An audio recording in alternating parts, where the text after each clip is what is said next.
In a very efficient use of 12 minutes, Governor Abigail Spanberger told us quite a bit, not so much about the State of the Union, but what 2026 was going to be about. But first, let's go into some background. This is what we learned from former House Freedom Caucus Chair Bob Good, who served in Congress with Governor Spanberger. Abigail Spanberger was chosen.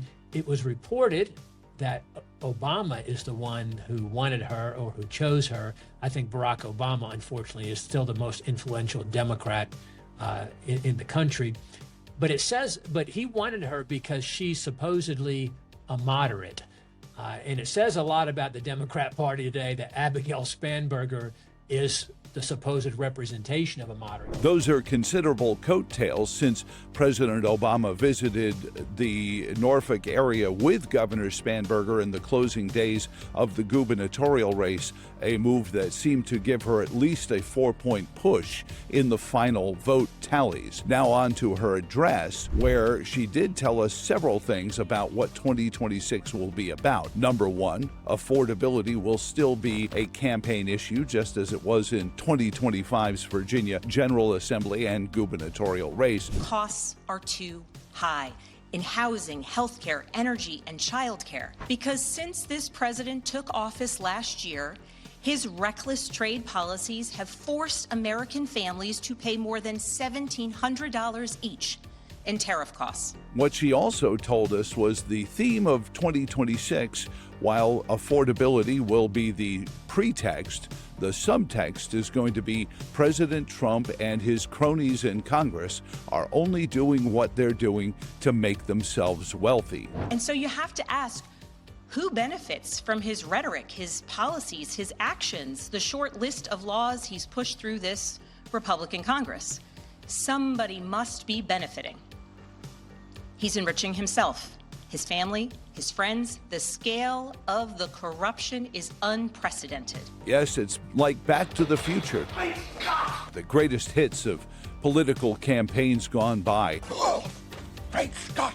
It's 2017 all over again, and they've rediscovered the emoluments clause. Now, they didn't call it that because most people have no idea what the emoluments clause is, but most Americans know what it sounds like when a politician is just being a politician to make themselves wealthy. And so it was necessary to do. If Texas had backed off, we would have backed off. They seem to have come to a conclusion on it, because it's necessary. I'm sorry, I should have warned you we were going to play a clip from former Speaker Nancy Pelosi's visit to the Rotunda just earlier this week.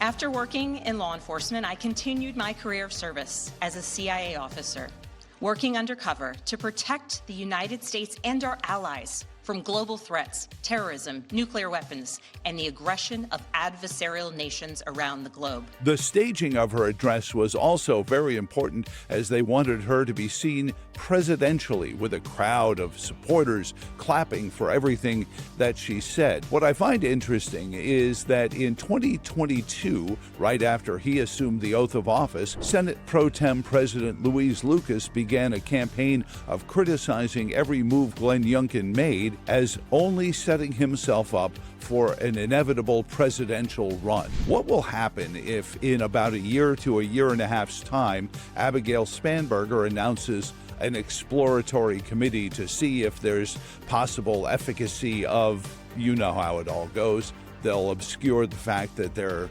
putting their feet in the water to see how warm it is.